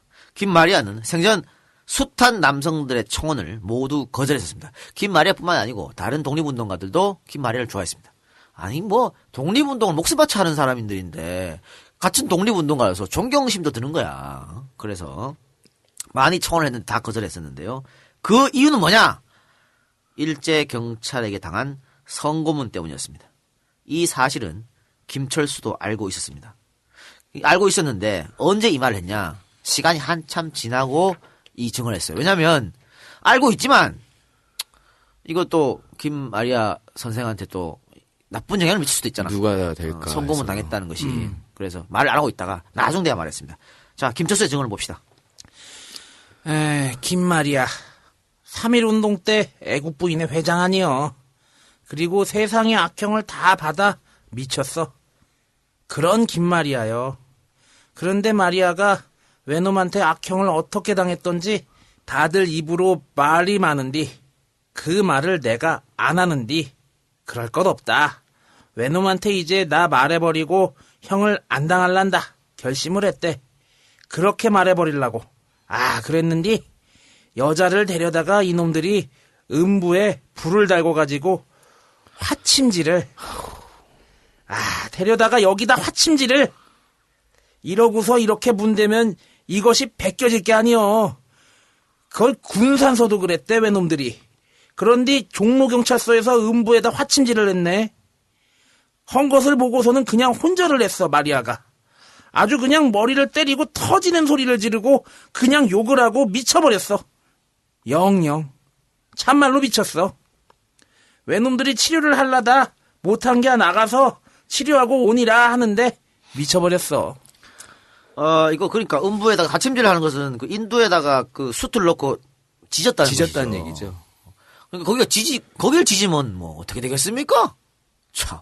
그러니까 나중에 김마리아 선생이 거기 찢어서 다 벗겨진 헌물 벗겨지고 그런 걸 보고 아니 그거 뭐 여자로서 뭐 이거 어떻게 해요? 이거는 참 이따오 짓을 일본 놈들이 고문을 저질렀어요. 장애했다는 그 일제는 아까 우리가 표현을 그렇게 했잖아요. 뭐 인두껍을 쓴 짐승이라는데 얘들은 그런 종자도 아닌 것 같아요. 그러니까 세월이 지나서 말이죠. 부천서 성고문 사건 있었지 않습니까? 문기동. 권인숙. 그니까 일경 새끼들의 후손들이야 그 새끼들이. 그치. 전두환의 경찰 새끼들이. 달라진 게 뭐 있어 세상이. 나쁜 DNA는 그대로 유전시켜버렸구만. 씨발. 자, 김마리아는 1944년 3월 13일 해방을 한 해 앞두고 사망했습니다. 김마리아가 사망했다는 소식을 듣자 김철수는 평생의 동지였던 김동삼의 사진과 김마리아의 사진을 나란히 놓고 사진사에게 사진을 찍어달라고 부탁했습니다. 그러니까 하나의 사진을 만드는 거죠. 그리고 그 사진을 평생 주머니에 넣고 다니면서 그녀를 잊지 않았다고 합니다. 사람들이 막 또 이 전라도 분이니까 전라도 또 꼬장꼬장한 양반들이 그 사진을 보고 또 뭐라 그랬어. 아니 뭐 좀 본초도 있으면서 말이야 왜 김마리아 사진을 놓고 다녀? 막 그렇게 뭐라 하기도 했는데 야, 내 가슴에 품은 사람이야. 또 이렇게 평생의 아름답게 동지지 동지. 말씀하셨지. 남자의 순정이지. 그러니까 마지막 가는 길 내가 잘 보지도 못했는데. 그리고 이제 김동삼 선생 사진을 왜 갖고 있었냐면 김동삼 선생도 사실은 옥사하셨거든. 같이 감옥에 있다가. 예. 또 이건 이제 남자의 우정이지. 남자의 우정과 의리. 또 사랑과 우정. 요걸 또 같이 붙어가지고 그 사진을 늘 갖고 있었다고 합니다. 1부는 여기까지 하고 2부는 잠깐 쉬었다 오겠습니다. 다리도 저리고 힘들어서 도저히 못 버티겠어. 더 이상 이렇게 힘들고 싶지 않아.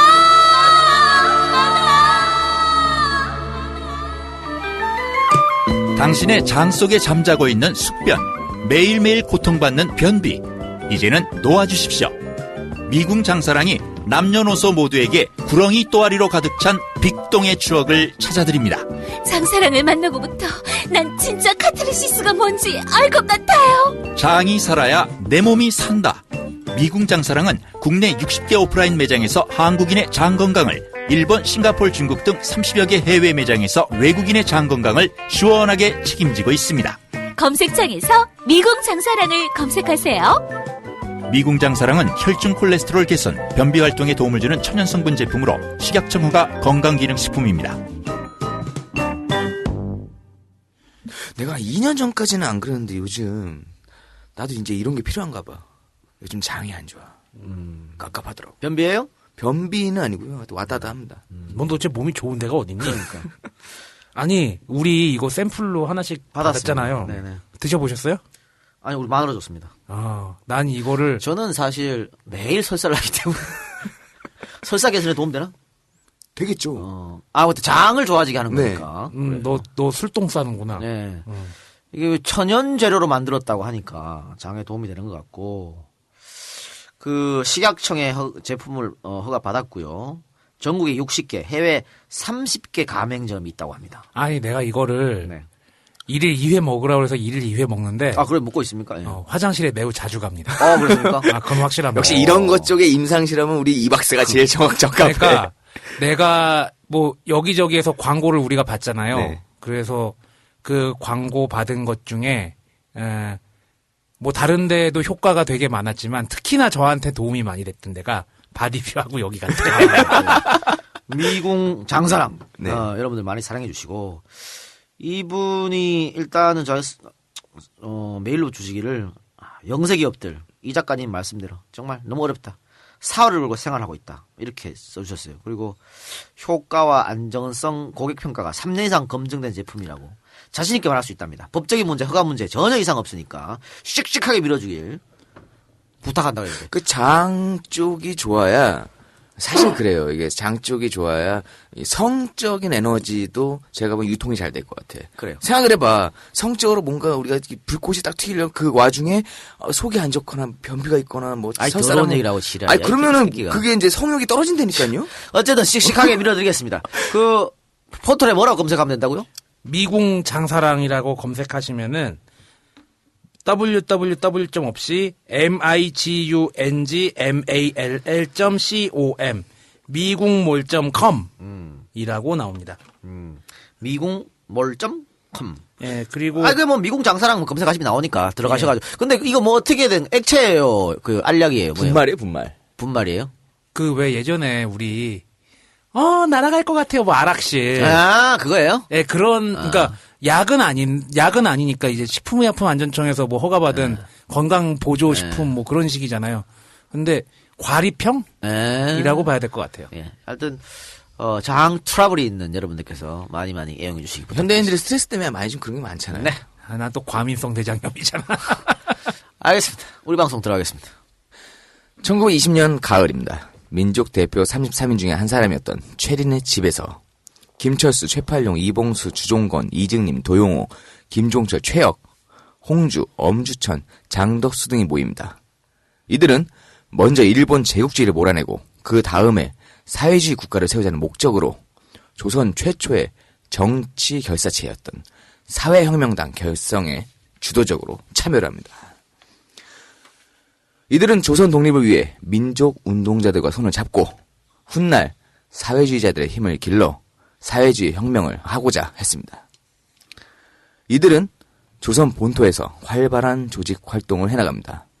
1921년 4월 사회혁명당은 김철수를 포함한 8명을 대표로 해서 중국에 파견합니다. 이 8명은 아까 얘기했던 이봉수, 주종건, 김종철, 도용호, 엄주천, 홍주, 안무영 이렇게 됐습니다. 중국으로 건너와서 본격적인 항해투쟁에 돌입한 김철수는 1921년 이동희와 함께 고려 공산당을 창립합니다. 그리고 여기서 재무 담당 중앙위원을 맡습니다. 이 무렵에 중국의 독립운동계에서는 임시정부에 가야 할 길을 두고 창조파, 개조파, 중도파 등 3개파로 갈라서 내분이 극심했습니다. 우리 저희 김구 특집에서 얘기를 했었죠? 굉장히 많이 했었죠. 예. 김철수는 이동희, 안창호 등과 함께 임시정부 개조파 일원으로 1923년 국민대표회의에 참가를 합니다. 그러나 국민대표회 역시 분열과 국민대표회에 불만을 가진 임시정부 주석이었던 김구의 해산 명령으로 해체가 되었고 독립운동가들의 분열과 싸움에 실망한 김철수는 그해 5월 대표회의의 간부직을 버리고 국내로 돌아옵니다. 당시 김철수의 심정은 어땠을까요? 그때 내가 그냥 자살할 생각이었어. 아무래도 희망이 없는 나라다. 민족이다. 하고. 그냥 자살할 생각이었어. 그런 생각이 일어났어. 내가 총 가지고 다니는데 사람 쏘아 죽이고 내가 마지막으로 죽어버려. 그런 생각에 극단으로 비관을 했어. 극도로 비관을 했어. 아이. 그래서 항주 가서 그때 있는디 두견이 소리를 들으면 더 슬퍼서 그렸네 그때. 야, 희망이 없는 나라다. 희망이 없는 민족이다. 그러니까 독립운동하자고 씨발 외국에까지 망명 와서 다 모였는데 내부 분열이라고 쳐잡아 싸우고 있으니까. 또 가서도 당파 싸움하고 양반이냐 아니냐 이거 갖고 싸우고요. 새정치민주연합 잘해라. 지금 이런 분들 되게 많으실 거다. 씨발 희망이 없는 나라다. 그렇게 생각하는 것이죠. 에휴, 오죽했으면 자살할 생각까지 했겠습니까? 그 김철수 선생이 자살할 생각까지 하게 된 사건 중엔 또 이런 일도 있었습니다. 그 국제공산당이요. 일본 제국주의에 항거하는 조선을 돕기 위해서 조선 공산당 계열 독립운동가들에게 200만 루블을 원조하기로 결정했습니다. 지금 시세로 따지면 한 2천억 정도 되는 엄청난 돈이죠. 엄청난 돈이네요. 그래서 1922년 레닌이 우선 60만 루블을 지원했습니다. 600억 정도 되겠죠. 지원했는데 이 동의는 이것을 임시정부에 알리지 않은 채 한국인 사회주의자들의 활동비와 한인 사회당 등 한중일 좌파 혁명가들의 사업비로 쓰게 했던 것이죠. 야, 이거 결제 안 하고 한 거네. 이를 뒤늦게 한 임정은 강력한 불쾌감을 표시를 했습니다. 1922년 1월 26일 임정은 이 동의와 자금 책임자였던 김립을 성토하는 포고문을 발표하고 김립을 공금 횡령자로 처단하여야 한다고 했습니다. 결국 김립은 1922년 2월 11일 상하이의 자베이 거리에서 김구가 보낸 사람들에게 암살당했습니다. 김립의 시신에는 총 12발의 총상이 발견되었다고 하니까 난사를 했다고 볼 수 있겠죠. 김립이 암살당하자 백범은 통쾌하다라는 논평을 냈습니다. 이 김립이 피살될 당시 바로 옆에 같이 있었던 사람이 3명 있었는데 그중 1명이 바로 김철수였습니다. 4명이 같이 걸어가고 있었는데 김립 1명만 죽인 거예요. 딱 노려가지고. 아니 뭐 어차피 그 나머지 4명 김립도 마찬가지야. 독립운동가잖아. 예. 뭐 사회주의가 민족주의 이거 저건 다르지만 그러니까 나머지 3명 죽일 필요 없는 거지. 김립만 그렇게 죽였어요. 김철수는 동지의 시신을 그냥 둔 채 은행으로 달려가 남은 돈을 안전한 곳으로 옮기고 김립에 이어 재정부장이 되었습니다. 그리고 김철수는 모스크바가 지원한 자금은 결코 임시정부 공금이 아니라고 했습니다. 뭔 돈이냐? 모스크바가 상해파 고려 공산당 계열에게 쓰라고 준 돈이라는 것입니다. 그러니까 임정 돈이 아니란 이거야. 네. 원래 갈 곳이 있었다. 그러니까 레닌이 야 공산주의 운동하면서 독립운동하는 니들 써. 그래서 우리가 썼는데 왜 이거를 임정해서 달라 그러냐 이거지. 김립이 잘못이 없다라고 하는 그렇게 항변하는 겁니다. 그리고 이때 말이죠. 이 공산당 계열 다른 동지들 독립운동가 동지들이 김립이 백범에 의해서 사망했다 소식을 듣고 상하이로 다 모입니다. 이거 가만히 있을 수 없지. 그러니까 야 복수하자. 뭐냐 이게 지금 상해 그리고 백범한테 복수하자. 그래서 막 다들 홍보에 있으니까 예. 어떻게 같은 동지한테 이럴 수가 있냐. 이럴 때 김철수 선생이 나서서 그러면 안 된다. 우리의 투쟁 대상은 일본 제국주의자이지 우리 동지는 아니다. 동족상자는 절대 있을 수 없다면서 그들을 말렸습니다. 저는 제가 싸울 대상은 천정배가 새누리당이지 천정배가 아닙니다. 그렇지. 천정배 의원도 새누리당과 싸워주시기 바랍니다. 그 얘기지. 아니 그러니까 지금 싸울 때를 좀 생각 좀 해주고 싸워주세요. 천정배 의원뿐만 아니라 다른 모든 사람들도. 근데 문제는 이런 것이죠. 사실 백범은 김립이 공금을 횡령했다고 확실하게 생각한 거거든. 본인은 확고히. 그래서 이 돈 가지고 뭐 여자도 만나고 막 백범일지 막 그렇게 써 있어. 백범일지 김립은 아주 나쁜 사람으로 써 있어요. 네, 그렇게 네. 써 있으니까. 그러니까 본인이 이제 처단해라라고 처단해야겠다. 말한 거겠죠. 근데 사실 지금 그럴까? 김립이 이걸 공금 횡령했을까? 참 말하기 어려운 상황이죠. 왜냐면 백범일지 그렇게 써버렸는데. 우리는 또 그동안 백범 일지에 나온 내용들을 기반으로 공부를 하잖아요. 그러니까 백범의 이야기를 거부를 하면 바로 이상한 사람 몰리잖아. 그렇죠. 우리가 스치다, 스치다 얘기했다가 씨발 뭐 유라이트로 몰린 거 아니야. 그것처럼. 근데 이것도 마찬가지입니다. 이것도 그러니까 비유하면은 네. 뭐 반새누리당 뭐 공동 전선이 있어. 근데 EJ에 우리는 거기에 들어가 있지 않은 상태에서 이재의 돈 쓰라고 어디서 줬어. 근데 그걸 반새누리당 연합에서 니네 공금 횡령했지. 그거지. 이거 애매한데 이거 진짜. 그러니까 이게 이때 백범 선생이 사실 오해한 겁니다. 또 우리가 저 뉴라이트로 몰릴까 모르겠습니다만 요거는 그 소련의 비밀 문서가 해제되면서 이제 알려지게 된 것이죠. 코민텔은 문서 보관소에서 옛 문서가 발견되는데요. 국제공산당 중앙집행위원회 비서 쿠시넨이 1922년 5월 11일자로 작성한 훈령입니다. 이 비밀 문서라고 하는 게 해제된 게. 이 문서에는 문제의 그 40만 루블과 또 20만 루블, 총 60만 루블인데 이 돈 모두 상하이파 공산당에 지급된 것이라고 명시되어 있습니다. 거기 문서에 남아있던 얘기죠. 이 돈은 상하이파 공산당 이동희결에 준 돈이다라고 써있단 말이야. 임정이 준 돈이 아니고. 그리고 이 자금의 결산 보고 이 자금을 어디 썼어요라고 하는 보고는 어디서 해야 되냐? 상하이파 공산당이 해야 된다고 적혀있단 말이야. 영수증 나왔네. 상하이파 공산당 돈이죠. 자, 또 다른 기록도 있어요. 국제공산당은 모스크바 자금의 정산 실무를 극동공화국 외무대신 얀손에게 위임했는데 그가 주도한 자금결산규명위원회가 결과 보고서를 제출한 시점은 1922년 8월 18일이었습니다. 근데 이 보고서에도 모스크바 자금의 수령자를 상하이파 공산당으로 지목해서 써 있는 겁니다. 임정돈이 아닌 거예요. 물론 이동희가 그 상하이파 공산당 이 돈을 받아가지고 야 같이 독립운동하는데 임정이면 어떻고 안 되냐? 야 한 반 줄게. 30만 루블 줄게. 라고 하든가. 야, 그래도, 우리가, 소련이 우리 이뻐서 준 거 아니야? 그러니까 우리가 한 50만 불 먹고, 임정이 10만 루블만 가져가세요. 이렇게 했으면 모르겠는데, 60만 루블 다 자기들이 썼던 것은, 뭐 문제 있다고 지적할 수 있지만은, 이거를 공금을 횡령을 했다 그래서, 사람을 처단한 거. 이것은 백범 선생의 실수가 아닌가. 그러니까 비유하면은, 이동영이 새정치민주연합에 뭘 하고 있는데, EJ 엔젤 펀딩이 이제 거금이 들어왔다 쳐. 근데 그 엔젤 펀딩을 새정치민주연합에 보고를 안 했다고 이동영을 쏴 죽인. 그러니까. 진짜 애매하다. 그래도 또 백범 선생은 오해를 했으니까. 이 김립이 횡령했다고.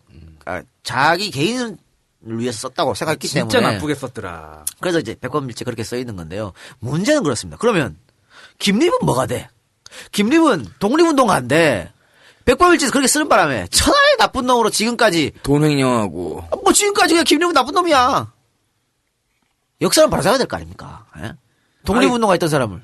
그렇다고 우리가 김구 선생이 나쁜 사람이라고 에이, 얘기하는 것도 그건 아니고. 그러니까 사람이 흠결 하나씩은 있을 수 있잖아. 실수하는 것도 있고. 흠결도 그렇고요. 저는 이때 당시 어쨌든 김구 선생께서 주도를 하신 게 있잖아요.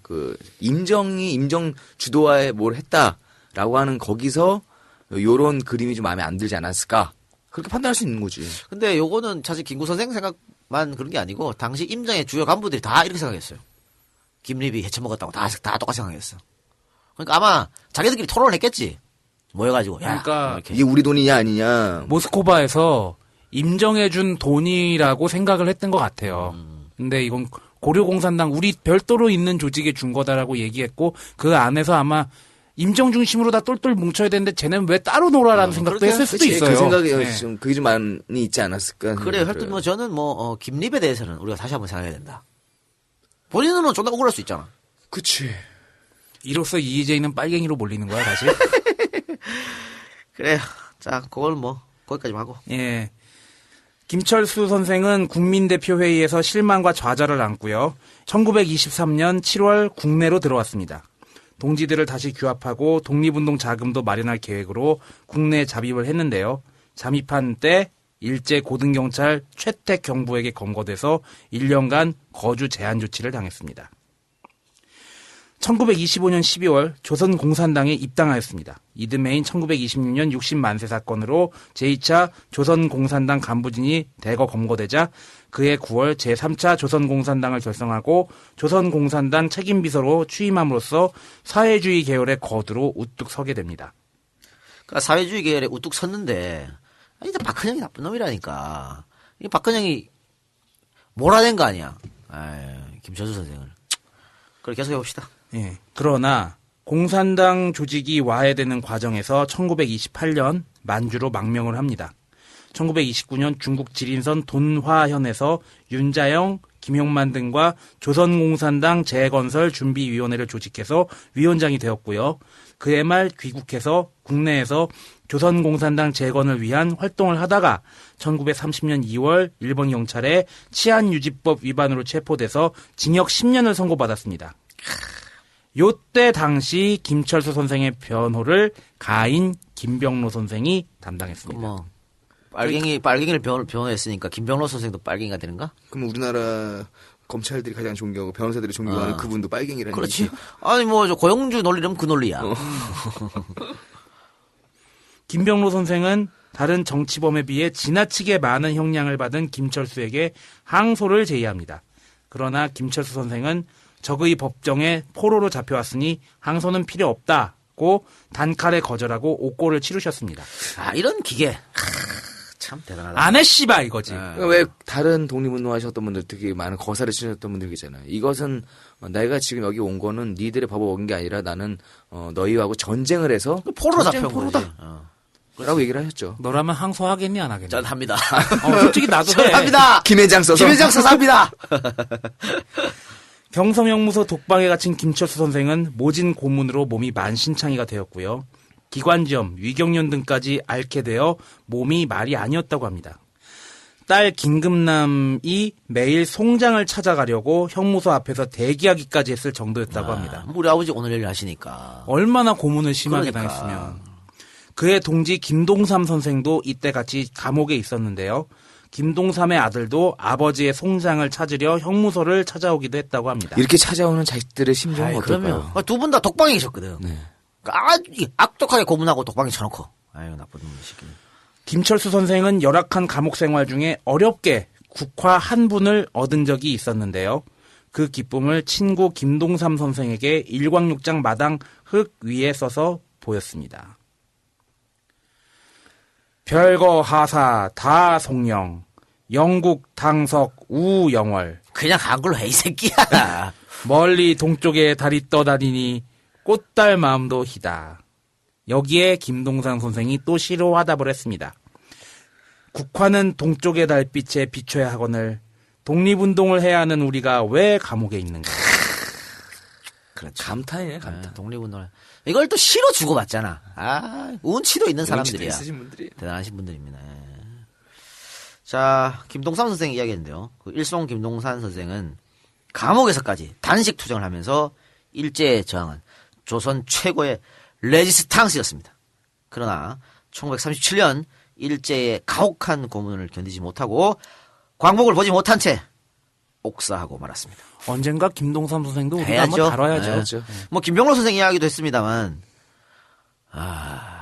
참 고영주는 김병로 선생에 대해서 어떻게 생각할까? 김병로 선생의 일생을 한번 돌아보고 지 일생을 한번 돌아봐야 되지 않겠나? 그거는 그거고 이거는 이거라고 생각하겠지. 지금 머릿속엔 빨갱이야밖에 없는 것 같은데 그 양반은.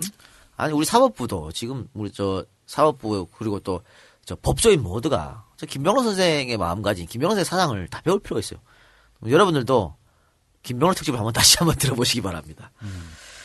자 이렇게 김동삼 선생이 옥사를 하셨고요. 반면 김철수 선생은 김동삼이 옥사하고 이듬해인 1938년에 추록을 했는데요. 이때 막내딸이 아버지 모습을 처음 본 겁니다. 야, 일본 유학 가고 뭐 중국 망명 갔다가 돌아와가지고 10년 동안 감옥에 있고 저 딸이 처음 봤어. 처음 봤어. 아버지라고 부르면서 되게 낯설면서도 반갑고 원망스럽고 여러 가지 그렇죠. 감정이. 그리고 이후에도 독립활동을 계속하다가 일경이 조선의 정치범들을 단속하기 위해서 만든 사상보국연맹 가입을 거절해서 1942년 다시 체포되었고요. 징역 4년을 받고 옥고를 치르다가 공주형무소에서 강복을 맞이했습니다. 이분이 총 치른 옥고가 한 13년이 넘어간다 그래요. 정말 고생 많이 하신 거지. 그렇죠. 이제 공주형무소에서 강복을 이렇게 맞이하셨는데요. 이 이후에 이제 박헌영하고 뭐 권력 투쟁은 아니고 왜냐면 뒤에 나오겠지만 김철수 선생이 박헌영을 다 줘버렸어. 다 줘버렸는데 박헌영은 오히려 뒤통수를 치게 된 거죠. 그리고 이승만 정권에서 또 한글을 했었고 또 이 요운영 선생이 이제 사망하자, 피습을 당해서 사망을 하자, 정말 정치에 환멸을 느낍니다. 네. 환멸을 느끼고 자기 고향은 낙향을 하는 것이죠. 그래서 자기 손으로 정말 토담 10평도 안 된다 그래. 자기 손수 토담을 쌓고 거기서 이제 여생을 사셨는데 그 10평도 안 된 집에 20여 명이 가족이 같이 살았다고.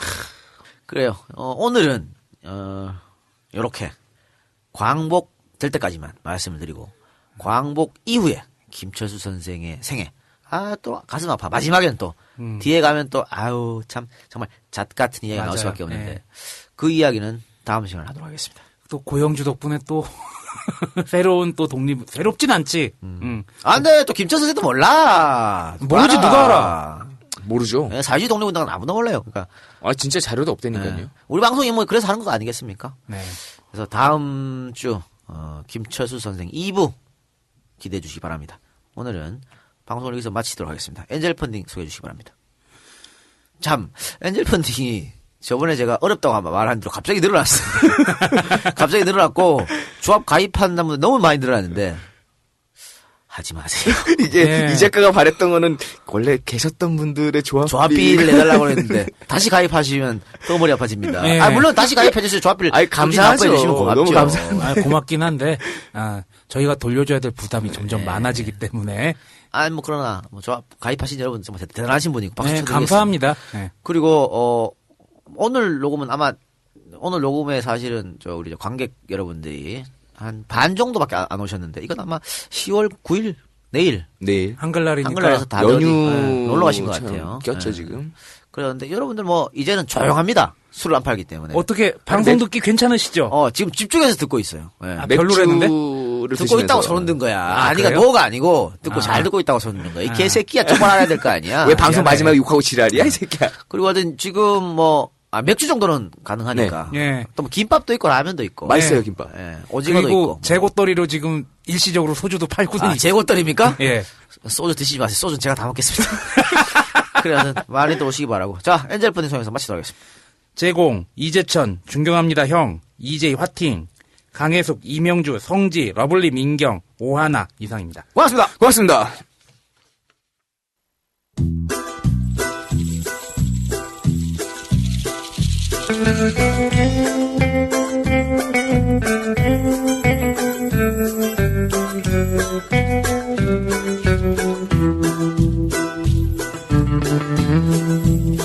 Esta mañana me he levantado.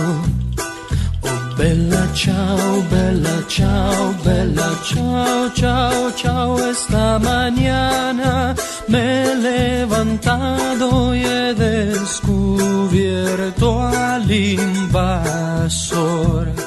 Oh, partigiano, me voy contigo.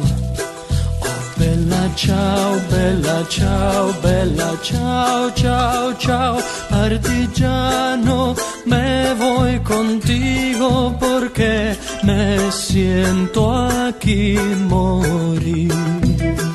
Y si yo caigo en la guerrilla, oh bella ciao, bella ciao, bella ciao, ciao, ciao, si yo caigo en la guerrilla te dejaré mi fusil. Cava una fosa en la montaña.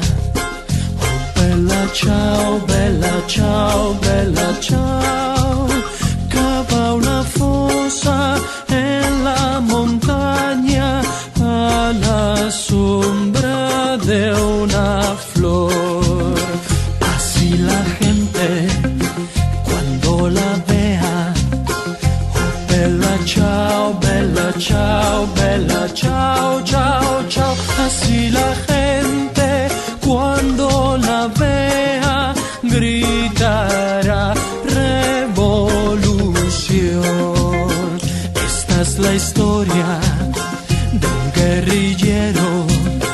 Oh bella ciao, bella ciao, bella ciao, ciao, ciao. Es la historia de un guerrillero muerto